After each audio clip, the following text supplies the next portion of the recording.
Iniciar a mensagem dessa noite fazendo algumas perguntas. E a primeira delas é: vai uma carne com papelão aí? Ou um embutido? Ou quem sabe um franguinho contaminado? Essas foram as notícias aí que tomaram lugares nos jornais, nas revistas, na rede social. E de fato nós tivemos mais essa tristeza de vermos que há a possibilidade, trabalhar bem essa questão dos frigoríficos na nossa nação, de estarem trabalhando esse querer render mais o seu produto, querer render mais a carne. Então, essa mistura com papelão e outras químicas, os embutidos comprometidos, as piadas não faltaram. Eu recebi vários WhatsApps com espeto na churrasqueira, cheia de carvão, me convidando para ir para o churrasco. Esse eu não quero. Talvez você deva ter recebido também várias piadas, várias brincadeiras, conquanto isso seja muito sério. O Brasil é uma nação que a gente sofre tanto, são tantas falcatruas, tantas coisas erradas, que a gente acabou decidir brincar com as situações. E às vezes nessa brincadeira, os diretores da nação, os políticos, acabam gostando disso, porque eles falam: deixam que esses brasileiros se satisfaçam com a brincadeira, com a zoação que eles estão fazendo diante disso, porque pelo menos a coisa passa batido, né? E aí o brasileiro vai sempre caminhando nessa passividade e vai transformando em brincadeira questões que são sérias. O secretário da Agricultura, Blário Maggi, teve que pular miúdo e ter que se explicar diante das nações que mais importam carne brasileira. Algumas nações já voltaram a comprar a carne brasileira, outras ainda continuam na dúvida se compram ou não. Ocorreu demissões em massa em algumas unidades frigoríficas, algumas paralisações em algumas unidades de alguns grupos que eu vou me segurar aqui para não citar o nome por uma questão ética, mas várias unidades foram fechadas, várias unidades estão paralisadas. De fato, essas informações elas bombaram na mídia. Porém, fica aí as interrogações. O que é verdade disso tudo? E dentro de que se há verdade nisso tudo, até onde é verdade? O que é mentira? O que é sensacionalismo diante dessa notícia? A questão é que nós, brasileiros do século XXI, nós temos acessibilidade muito rápida às informações, e a gente fica sabendo de diferentes fontes as notícias que estão circulando, inclusive essas últimas que acabamos de falar agora. O problema não é ter acessibilidade e rapidez nas informações. A questão é como nós processamos essas informações. A questão é como que nós questionamos essas informações. Porque aí eu e você incorremos no erro de cada um começar a criar a sua versão e querer criar a sua verdade, e aí sair dizendo de fato aquilo que está acontecendo. Outro fato é, eu lido com essa informação como uma fonte fidedigna, eu lido com essa informação como uma fonte duvidosa. Como que eu faço com isso? Mas, dado essa introdução da nossa mensagem, essa noite nós vamos refletir um pouco sobre o meio religioso e as adulterações da palavra de Deus. E para isso eu peço que você abra sua Bíblia comigo em 2 Timóteo capítulo 4, versos 2 a 4. 2 Timóteo capítulo 4, versos 2 a 4. 2 Timóteo capítulo 4, versos 2 a 4, ou abra ou acesse a sua Bíblia, depende se você está com Bíblia de papel ou aplicativo aí, né? Acompanhe a leitura que vamos fazer do verso 2 ao 4. Não feche mais a sua Bíblia, o seu aplicativo. Diz assim a palavra de Deus: prega a palavra, insta, quer seja oportuno, quer não, corrige, repreende, exorta com toda longanimidade e doutrina. Pois haverá tempo em que não suportarão a sã doutrina, pelo contrário, cercar-se-ão de mestres segundo as suas próprias cobiças, como que sentindo coceiras nos ouvidos. Eu quero colocar o título da mensagem de hoje, bem sugestiva: só as Escrituras, papelão não. Gostaria que você repetisse comigo, vamos lá?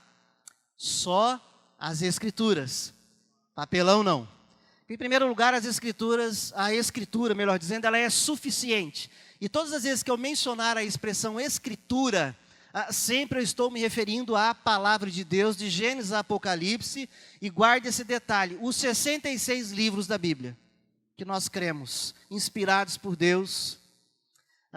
A Escritura ela é suficiente, e o apóstolo Paulo é aquele que trata a Escritura como uma antiga recomendação.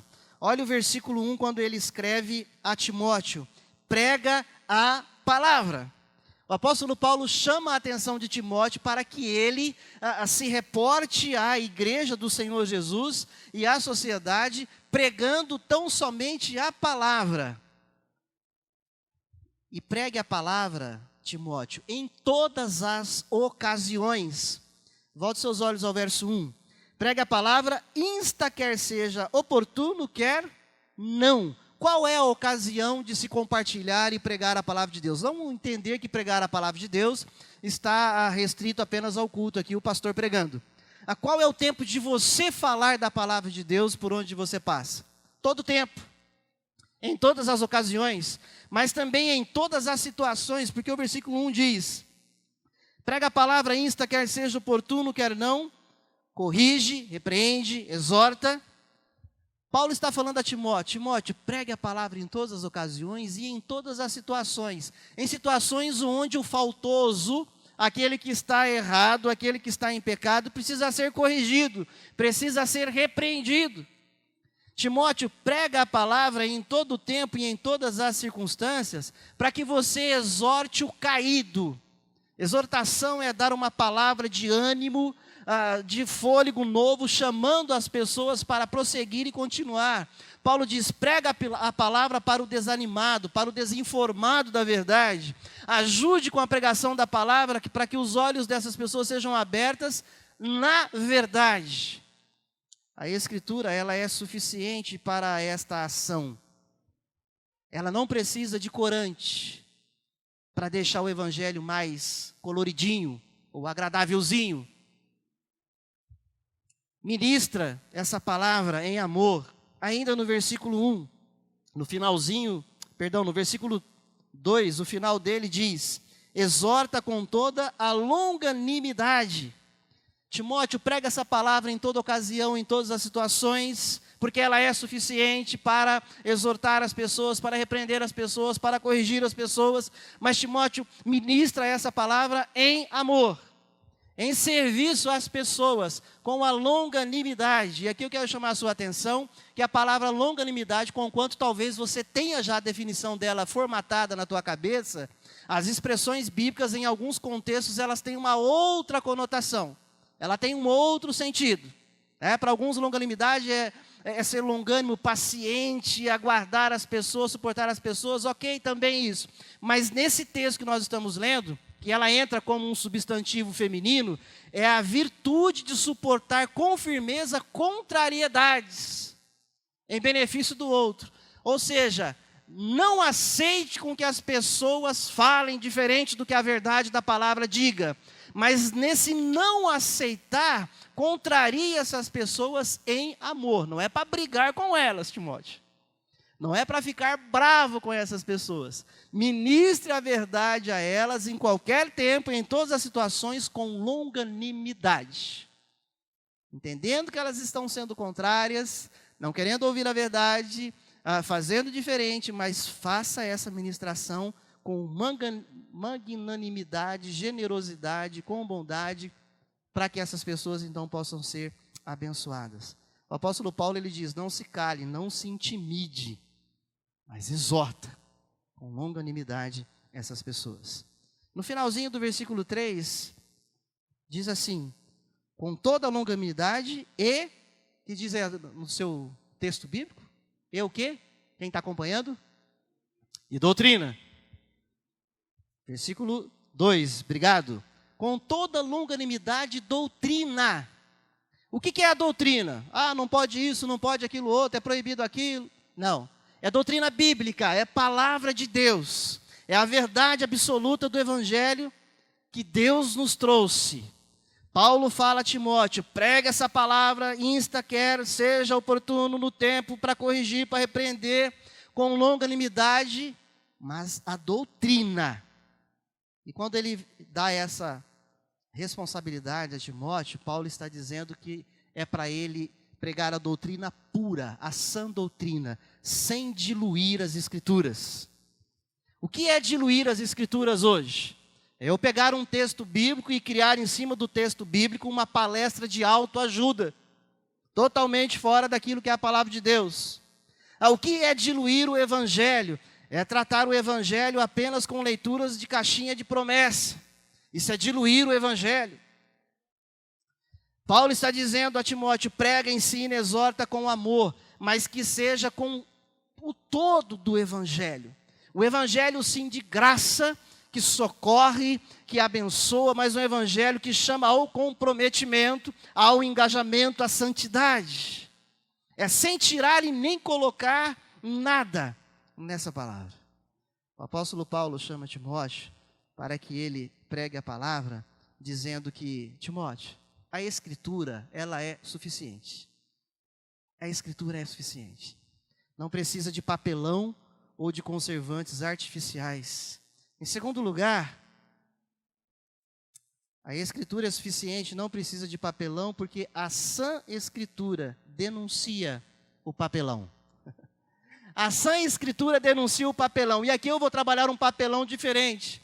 É o papelão no sentido de vergonha, de atitude insana dos incautos da fé. Aqueles desavisados, fracos, biblicamente falando.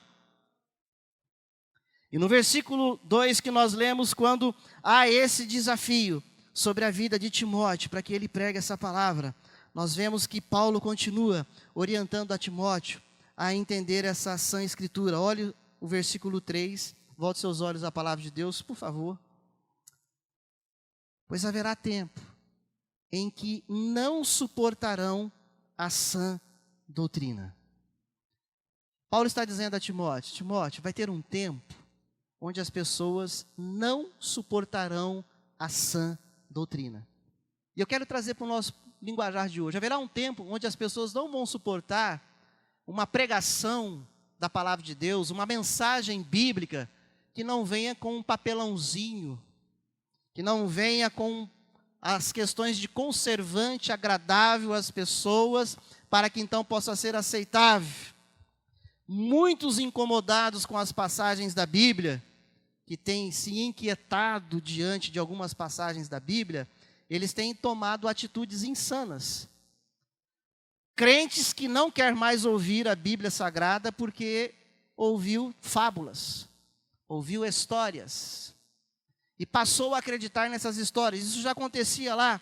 Quando nós voltamos nossos olhos ao verso 4, diz assim, e se recusarão a dar ouvidos à verdade, entregando-se às fábulas. Você já assistiu O Senhor dos Anéis? Ou qualquer outro filme onde aparece aquelas árvores saindo do lugar e caminhando e andando e se mobilizando em exército em toda aquela trama do Senhor dos Anéis? E há outros desenhos que isso acontece, né? Nós trabalhamos isso na quinta-feira, aqui a questão de fábulas, quando o texto do Antigo Testamento fala a respeito de uma árvore convidando a outra para que seja rei sobre ela. Isso é uma narrativa de fábula, que traz o seu ensinamento, que traz o seu valor. A questão é que muitos crentes, já na época de Timóteo, eles estavam deixando de ouvir a sã doutrina e estavam ouvindo conversas filosóficas, gnósticas, e eles passaram a acreditar nessas conversas e eles deixaram de crer na sã doutrina. Crentes e não crentes que se incomodaram tanto com as partes da Bíblia que eles tomaram decisões mais insanas ainda. Eu não quero citar o nome aqui, porque eu estou checando ainda essa questão da fonte, mas eu acredito que você já ouviu dizer, ou já viu aí na rede social, uma nova versão da Bíblia. Uma nova versão da Bíblia de pessoas de fato insanas e loucas, que estão cometendo, que lá no final da Bíblia, em Apocalipse, diz que virá juízo de Deus sobre eles. Que não é para tirar e nem acrescentar nada. Mas há uma classe da sociedade aí que decidiu tirar o capítulo 1 de Romanos, porque afeta ela. Curiosamente, você vai ler Romanos para entender o que eu estou falando. E tiraram outros textos da palavra de Deus do Antigo Testamento, porque fala que a prática da vida deles é pecaminosa. São atitudes insanas. Além daqueles que aumentaram os 66 livros da Bíblia com os demais livros apócrifos, não inspirados pelo Espírito Santo de Deus. E aqui eu quero entrar com um recado para você. Atenção, o Ministério da Bíblia adverte. Cuidado para não comprar a Bíblia errada nas livrarias, viu, meus irmãos? Você vai trocar de Bíblia, sua Bíblia está velhinha, está cansada, você vai comprar uma Bíblia nova, certifique-se de que ela tem 66 livros. Certifique-se de que Romanos está completo e outras narrativas do Antigo Testamento. Senão você vai pegar uma Bíblia estranha. As pessoas já vivem um pouco mais esse tempo. Elas não estão suportando ouvir a sã doutrina. Palavra de Deus de maneira séria. Só vê o papelão e só consegue identificar essa química dentro da palavra de Deus que vem deturpando a palavra de Deus, quem insiste no conhecimento da sã doutrina, quem insiste no conhecimento das Escrituras, mas de uma maneira sábia, de uma maneira certa. É por isso que Paulo fala para Timóteo: Timóteo, não é para você ficar com palestra de autoajuda, não é para você ficar com conversinha, é para você pregar a palavra, pura palavra de Deus. E para que eu e você não façamos parte do versículo 3, leia comigo, por favor, o verso 3, apenas o comecinho dele, a primeira frase antes do ponto e vírgula, todos. Pois haverá tempo em que não suportarão a sã doutrina. Não, pastor, isso não vai acontecer comigo. Será? Eu espero que não. Eu oro a Deus para que não aconteça. Porque quando a gente estuda a história da igreja, eu não quero te cansar aqui passando toda a história da igreja, mas na história da igreja, mesmo depois que aconteceu a reforma no século XVI, e ali os crentes passam a ter acesso à palavra de Deus, e ali vão surgindo as denominações sérias, comprometidas com a palavra de Deus, mas passam alguns anos, não é nem um século, alguns anos já esses crentes começam a ouvir fábulas, já alguns desses crentes começam a ouvir outro tipo de ensinamento, e eles já se desviam da palavra de Deus. A história mostra no cristianismo uma montanha russa. Uma hora as pessoas estão firmadas na sã doutrina, daqui a pouco elas estão ouvindo conversinha, daqui a pouco elas estão crendo em outras realidades que estão sendo ventiladas aí nos seus ouvidos. Em terceiro e último lugar, a Escritura, ela interpreta a própria Escritura. Esse é um ponto que eu coloquei, é uma frase de vários teólogos aí dentro da Reforma Protestante, um deles João Calvino, onde ele defende que a Escritura interpreta a própria Escritura. Só que para isso aí tem que ter um labor maior, um trabalho maior, um estudo maior a despeito da palavra de Deus. E nesse terceiro e último ponto da nossa mensagem, eu quero trabalhar justamente esse aspecto de muitos mestres. Há, graças a Deus, muitos mestres. Muitas pessoas que se aprofundam no conhecimento da palavra de Deus, e isso é bom. Só que dentre esses mestres, há aqueles que são maus e há aqueles que são bons. Aqueles que são maus, eles gostam de reter o conhecimento, eles exibem o conhecimento, mas eles não compartilham, não constroem o conhecimento com os demais. Eles entregam tudo pronto, porque sabem que as pessoas não vão conseguir reter tudo.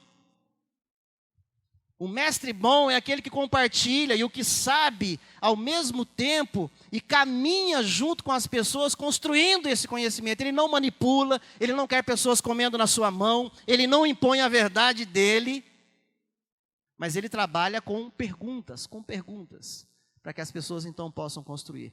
Pastor, por que o senhor está nos dizendo isso? Porque já acontecia no tempo de Timóteo e acontece cada vez mais hoje. Aquilo que nós lemos aqui no versículo 3. Pois haverá tempo em que não suportarão a sã doutrina, pelo contrário, cercar-se-ão de mestres, segundo as suas próprias cobiças, Quem são os mestres de hoje? Quem são essas pessoas que estão sendo buscadas para que as pessoas possam estar conhecendo algo mais e para que elas possam viver aquilo que elas acreditam ser verdade? As pessoas que não estão concordando com alguns textos bíblicos, onde elas estão buscando isso? E aí nós queremos lembrar que nós vivemos num tempo de informação, de acessibilidade, onde muitos crentes, e eu não estou condenando essa prática, por favor, apenas um alerta. Muitos crentes, eles estão indo lá no tio Google, lá no tio Yahoo e outros tantos sites e mídia social que estão oferecendo as suas verdades teológicas. E dentro dessa acessibilidade de informação, há pessoas que eu não concordo com o que o meu professor de escola dominical pregou, eu não concordo com o que o presbítero falou, eu não concordo com o que o meu pastor disse, e eu estou vendo aqui no Google, no Yahoo, esse site, nesse aqui eu concordo, esse aqui eu aceito. A acessibilidade, ela está fácil para todos nós. Mas dentro dessa questão da acessibilidade, eu gostaria que eu e você não cometêssemos alguns erros que a mídia cometeu com essa questão da carne. Eles generalizaram. Algumas repartições de frigoríficos de fato fecharam, mas não foram todas. Algumas estavam estragando a carne, misturando papelão, colocando os conservantes, mas não eram todas. Mas aí entra a questão da generalização. A mídia joga o povo a braço. Eu não estou nem em defesa, nem em condenação disso. Apenas uma autoavaliação de como nós processamos as informações. E olha só como nós corremos risco. Porque isso cada um de nós temos um pouco. Presta atenção no exemplo que eu vou te falar agora. Pensa numa pessoa que acabou de sair de um consultório médico, ela foi fazer um exame. E ela está preocupada com esse exame. E aí essa pessoa pega o exame médico no balcão, e ela já no caminho, dentro do carro, na moto, na bicicleta, a pé ou dentro do circular, ela já faz o quê? Ela abre o exame. Ela abre o exame e ela começa a ler taxa de colesterol, triglicerídeos. E aí, quando ela chega em casa, ela acessa a internet, ela vai no tio Google, no tio Yahoo, e ela vai ver tudo aquilo. Taxa disso, toma isso. Taxa daquilo, corta isso. Taxa daquilo outro, beleza, vai anotando. Tá! E aí ela já se acha doutor ou doutora da ciência. Ela não fez 9 anos de medicinas e nem 2 de residência. Mas ela já acha que consegue se medicar. Aí ela chega, isso se ela voltar na consulta médica, ou ele voltar. Ele chega com o resultado, daquele jeito disfarçado, né, colado, forçado, para o médico não desconfiar que abriu. Né? Médico já imagina isso. E aí chega com o resultado, mas aí ela senta e fala, doutor, está aqui meu resultado. Ele abre e começa a ler, né? Aí como ele está lendo ainda e pensando, concatenando as ideias de 9 anos de medicina dele, da prática, para ele poder dar o diagnóstico. Mas já que ele demora muito, a paciente ou paciente que abriu o exame, que foi no tio Google, no tio Yahoo e que já se acha doutor e doutora, começa a falar, doutor, é o seguinte, meu colesterol, a taxa está tal, meu triglicérides tal, doutor, eu penso que o senhor pode me recomendar isso, isso e isso. Não estou falando com ninguém aqui não, né? Os médicos amam isso. A pessoa começa a criar as suas verdades. Assim é aquele que lê um pouquinho de direito penal e já quer discutir com o advogado. Rodrigo Jara está aí, né, Rodrigo? Acena aí. Legal quando você pega aqueles caras de primeiro ano de direito e vai falar com você que já está na estrada aí, já labutando um bom tempo, não é? E aí ele fala com o Rodrigo Jara assim, eu não concordo com essa sentença aí que você trabalhou lá, que você defendeu esse camarada. O cara está no primeiro ano de direito, está discutindo com alguém que já é doutor um bom tempo já na estrada. Assim é aquele que lê um pouquinho lá no Google, no Yahoo de filosofia e já quer discordar dos maiores filósofos. Não, porque eu não concordo com esse filósofo aqui. O cara leu 3 parágrafos de 2 filósofos, já não quer concordar com o filósofo inteiro. E assim é aquela meia dúzia de leitura e de acesso no site, de sites teológicos e bíblicos, que os crentes, que eu não condeno fazer isso, não todos têm liberdade de pesquisar, mas chega lá e acessa meia dúzia de sites de teologia e já se acha teólogo. Já se acha pastor, pastora. Não concordo com esse pastor que está lá na televisão, que tem 30 anos, que já fala. Eu li meia dúzia de site aqui, eu já não concordo com ele, não.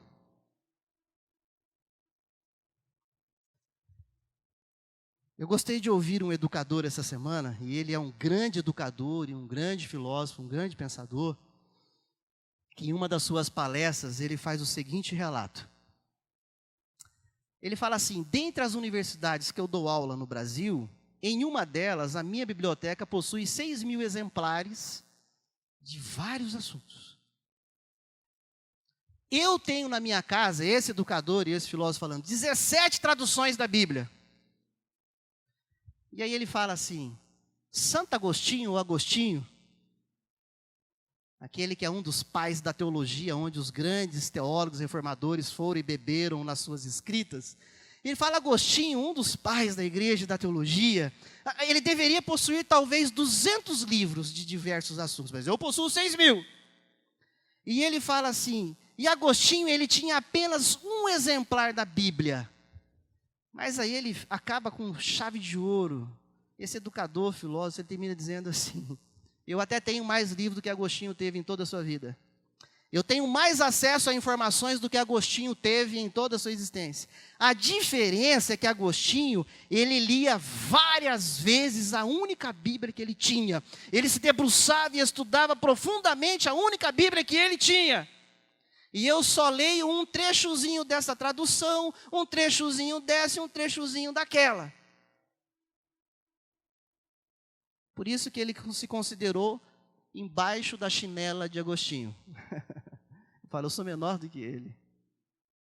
Nós vivemos numa época de informação, de velocidade tão grande, que a gente vive essa busca pelo conhecimento e se cerca de mestres para que venham falar aquilo que a gente mais quer saber e defender as nossas verdades. E aqui eu quero que você pense nessa frase, que ter muita informação de vários assuntos não te torna um especialista em nada.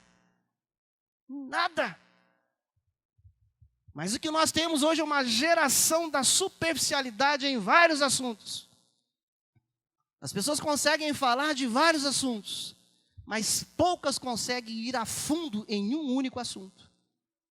Mas diante dessa acessibilidade às informações, muitas pessoas já estão se achando especialistas e doutoras e não estão concordando com aqueles que já estão um bom tempo na estrada e que se aprofundaram naquilo. E o meu alerta para você e para mim é cuidado em não se achar e criar as suas verdades. Não negar as escrituras sagradas. Não passe a acreditar nas pregações da palavra de Deus com papelão, com conservante. Não passe a acreditar nas pregações que trazem essas histórias que apenas Deus vai te abençoar, vai te beneficiar, mas não há um chamamento ao compromisso, não há um chamamento ao engajamento, à santidade e à seriedade para com Deus. É ouvir o evangelho todo. Não é ficar ouvindo apenas aquilo que você quer legitimar como a sua verdade. Porque as pessoas estão dizendo, não, essa é a verdade do fulano, mas a minha verdade é essa daqui. Uma outra questão que eu achei interessante, esse educador colocando, quando ele fez uma comparação com determinada igreja, e em respeito eu vou deixar aquela igreja do lado, eu vou colocar a nossa aqui. Quantos são presbiterianos aqui? Levanta a mão. Primeiramente cristãos, tá? É presbiterianos. Ok? Amém. Glória a Deus. A pessoa fala assim, eu sou cristão presbiteriano, mas eu não concordo que só os presbíteros têm direito de tomar decisão naquilo e naquilo. Não, os presbíteros são presbíteros, mas a minha ideia é minha ideia. Mas esse é o sistema presbiteriano. As pessoas estão em determinado lugar, elas dizem que são, mas não são.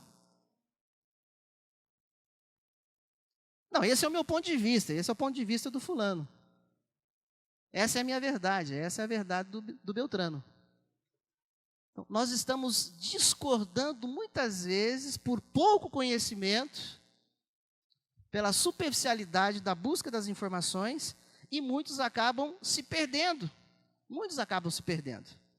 Eu quero concluir aqui a nossa reflexão, chamando a minha e a sua atenção para esse fato de que as informações sobre a possível contaminação das carnes, eu estou trabalhando como possível, chegaram ao povo brasileiro, as informações chegaram.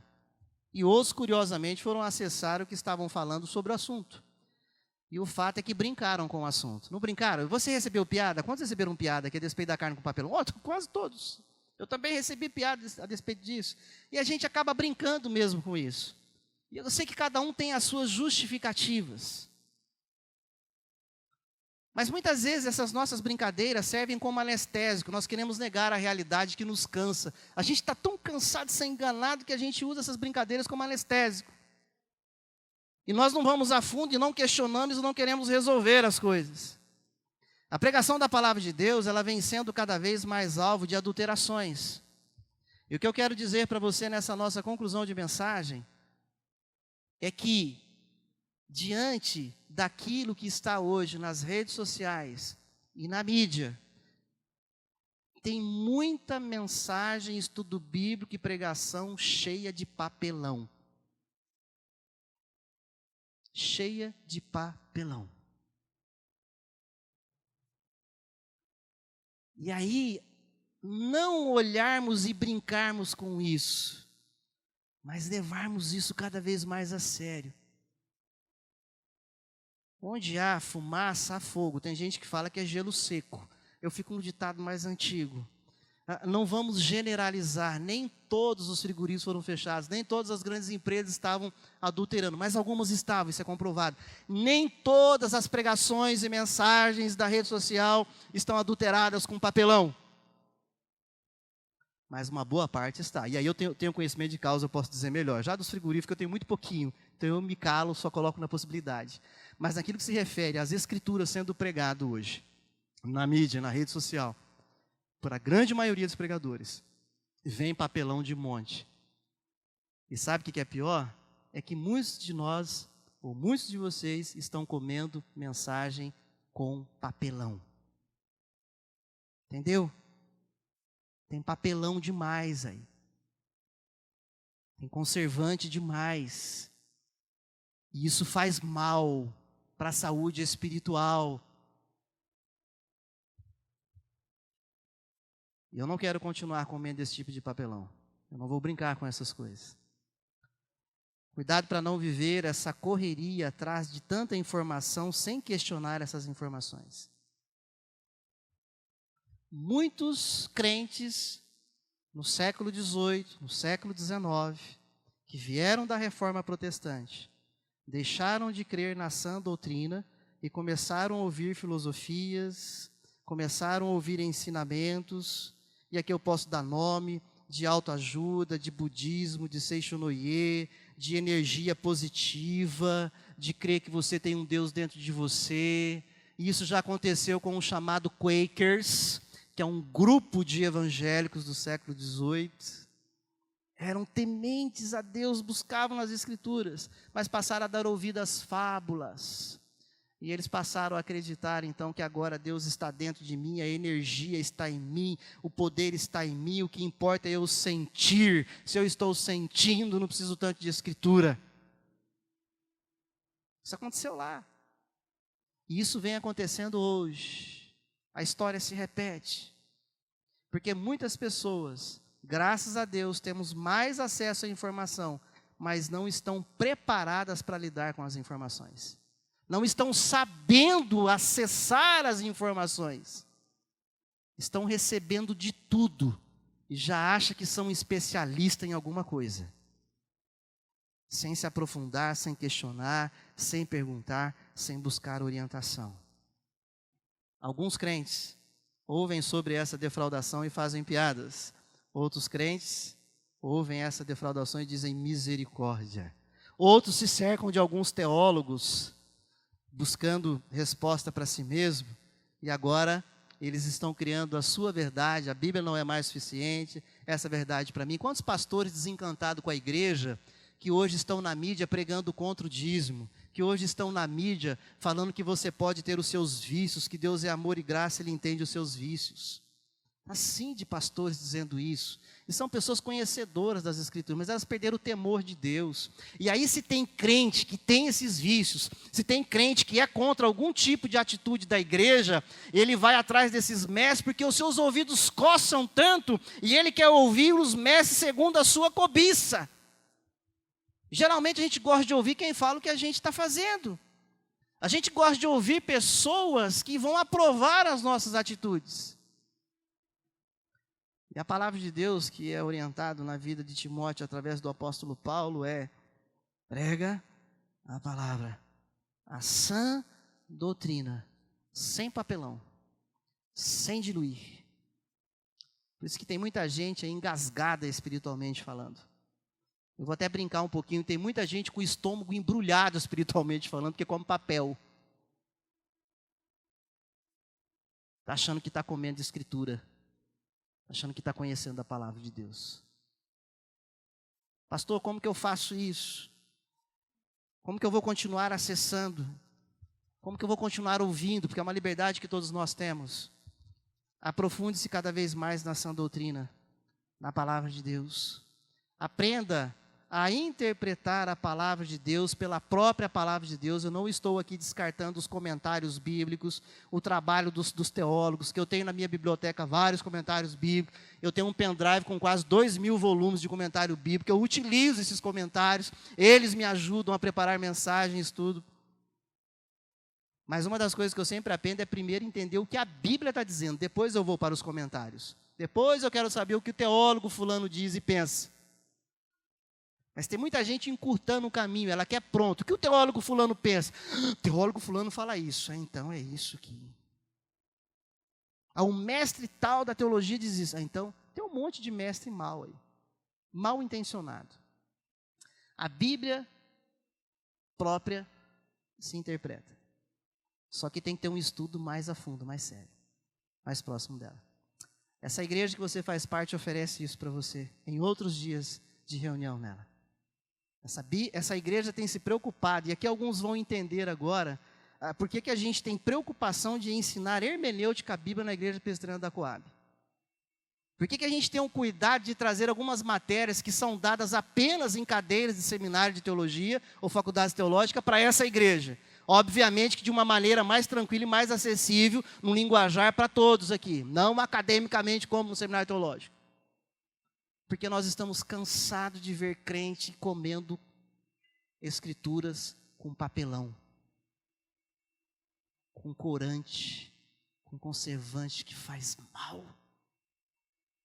Você é convidado a aprender a interpretar as escrituras. Não precisa ficar correndo atrás de mestre ali, mestre aqui, teólogo ali, teólogo aqui. Também não estou dizendo que você tem que ouvir apenas o seu pastor, porque o seu pastor tem dito a você que é para você conferir até o que eu prego. Não porque eu não confio no que eu prego, porque didaticamente eu quero que você aprenda a questionar e a conferir o que eu estou dizendo, porque eu sei que aí você vai aprender mais. Porque você vai aprender mais. O que Paulo fala para Timóteo, que alguns crentes estavam vivendo lá, hoje isso está sendo vivido numa intensidade maior. Porque a acessibilidade às informações, ela está cada vez maior. Sola Escritura, um dos lemas da reforma do século XVI. A Escritura é suficiente, sem papelão. Que Deus te abençoe, viu? Que Deus me abençoe. E que nós possamos entender aquilo que a palavra de Deus nos chama a atenção hoje. Cuidado com os achismos de que por conhecer várias coisas já se acha um especialista na área. Não é assim. Cuidado com as informações que a mídia coloca também como essa. O que tem de verdade aí? O que tem de mentira? O que tem de sensacionalismo? Até onde tem papelão mesmo, conservante, corante? Faça essas perguntas em tudo que você ouvir na mídia, na rede social, de estudo bíblico, de pregação. Venha em nome de Deus, em nome de Jesus Cristo, em nome do poder do Espírito Santo de Deus. Pergunte, questione com os olhos na palavra de Deus. E verifique se não tem papelão lá, para que você não viva indigestões espirituais. Feche seus olhos mais uma vez. Todos de olhos fechados. Orando a Deus, pedindo para que Deus abra cada vez mais os nossos olhos. Nosso Deus e Pai, nós vivemos dias difíceis, Senhor, onde a Tua palavra tem sido abandonada por muitos, tem sido diluída por muitos outros, partes da sociedade têm retirado textos da Sua palavra, confeccionado novas Bíblias, abra os olhos do seu povo, da sua igreja. Porque de fato parece estarmos vivendo esses tempos que o apóstolo Paulo escreveu a Timóteo.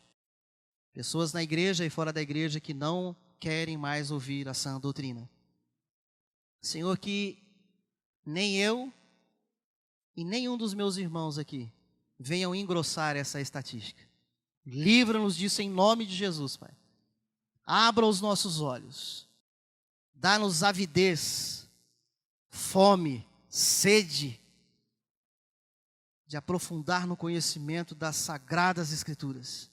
A sã doutrina, para que saibamos nos livrar nesses dias maus de tanto papelão, de tanta porcaria que tem sido diluída por maus profetas, maus mestres nas suas Escrituras, Deus. Tanta gente falando em teu nome, Pai, em verdades, enganos. Nós carecemos, ó Deus, de sabedoria, de entendimento. Nos ajuda a nos dedicar cada vez mais nessa busca. Nessa perseverança a qual Paulo recomenda a Timóteo. É a sã doutrina, é a sã doutrina. É somente a palavra, é somente a palavra. Que possamos entender isso, Pai. Para que nesses dias maus, sejamos homens e mulheres, atentos, alertas e atuantes diante de toda falsidade, de toda adulteração da palavra do Senhor. Essa é a nossa oração em nome de Jesus Cristo. Amém e amém, Senhor. Nós vamos cantar um próximo hino que me convida e te convida a continuarmos refletindo nessa temática, que a nossa fé deve estar tão somente no Senhor. E quando nós falamos que a nossa fé deve estar tão somente no Senhor, é nas Escrituras a qual Ele se revelou a cada um de nós. E enquanto nós cantarmos este hino, eu quero orar por algumas pessoas. Não estou dizendo que você também não possa vir à frente para receber oração, mas nós queremos orar por aquelas que estão grávidas e grávidos aqui na nossa igreja, literalmente, né? Quando eu falo grávidas e grávidos, é porque nenhuma mulher hoje é por concepção do Espírito Santo de Deus, é pelo maridão, né? Então, por isso que eu conjugo também a grávida e o grávido, é o casal. Então, eu gostaria de chamá-los para que viessem à frente enquanto nós cantássemos. Se a grávida não estiver e o grávido estiver, vem o grávido aqui à frente, né? Que nós queremos orar pela gestação. A nossa irmã Monique, ela tem passado por uns momentos difíceis, alguns têm orado por ela, nós oramos na quinta-feira, já sabem até quem vai ser, né? Vem aí a Melissa, né? Estou colocando aqui para quem não recebeu ainda no WhatsApp. Nós temos outras pessoas, nós queremos orar para que a fé de vocês nessa gestação continue posta tão somente no Senhor. Mas nós queremos orar também pelo nosso irmão José Francisco. Nosso irmão José Francisco, ele me chamou rapidinho na casa dele essa semana para contar um testemunho de um livramento que Deus deu a ele. Enquanto nós cantarmos o hino, eu pediria que o senhor José Francisco viesse aqui à frente. Nós vamos orar também agradecendo a Deus pela vida dele, né? E ele só deu umas capotadas dentro do carro com mais 4 pessoas lá da família dele, né? E ele só chegou com uns arranhões na testa. Deus o livrou literalmente da morte, de um capotamento, voltando de Minas, visitando a sua mãe. E nós queremos orar aqui, porque ele pediu para colocar esse testemunho. Pastor, Deus, de fato, Ele ainda é aquele que nos guarda e nos sustenta e tem nos livrado, né? Então, você que deseja a oração também por alguma outra situação que você esteja passando, vem à frente que nós queremos orar por você, mas crendo na canção que vamos cantar, à luz da palavra de Deus que pregamos hoje. A nossa fé está tão somente no Senhor, que se revelou na sã doutrina, nas Escrituras Sagradas. Vamos ficar em pé, vamos louvar a Deus.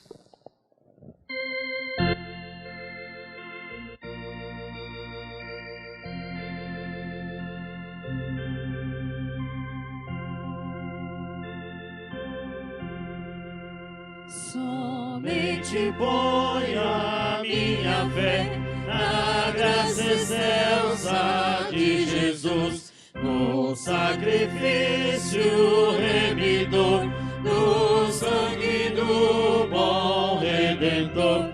A minha fé e o meu amor estão firmados no Senhor, estão firmados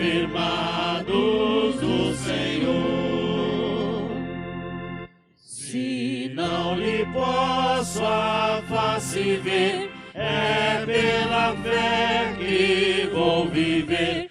Em cada transe a suportar, eu hei de nele confiar. A minha fé e o meu amor estão firmados no Senhor, estão firmados no Senhor. A sua graça é muito real, abrigo traz do temporal. Ao vir secar minha tentação, me fortalece sua mão. A minha fé e o meu amor estão firmados no Senhor, estão firmados no Senhor.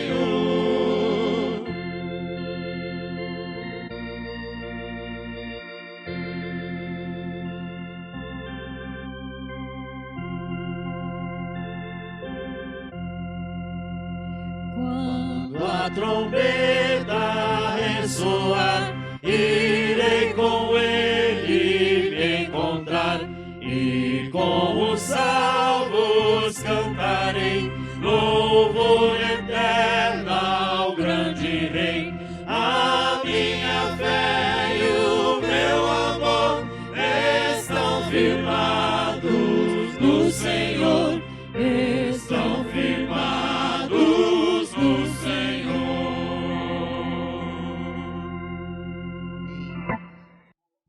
Meus irmãos, Deus é aquele que tem nos sustentado, tem nos livrado. Vem aqui, Monique, os grávidos da nossa igreja. Está melhor, né, minha irmã? Amém. É Melissa, então? Fiquei sabendo hoje à tarde, né? Vou chamar Melissa. Nós queremos orar por aquilo que Deus tem feito na vida dessa comunidade, na vida do seu Francisco. Oremos. Pai, nós te bendizemos mais uma vez essa noite, agradecidos por tudo quanto o Senhor tem falado a cada um de nós, por tudo quanto o Senhor tem feito em nossas vidas. Te louvamos, ó Deus, e damos graças ao Senhor pela vida do nosso irmão José Francisco, pelo livramento que o Senhor proporcionou a ele nessa volta da visita de sua mãe. Nós agradecemos ao Senhor, porque o Senhor o livrou, assim como todos os seus familiares que estavam naquele carro. Bendito e exaltado é o nome do Senhor.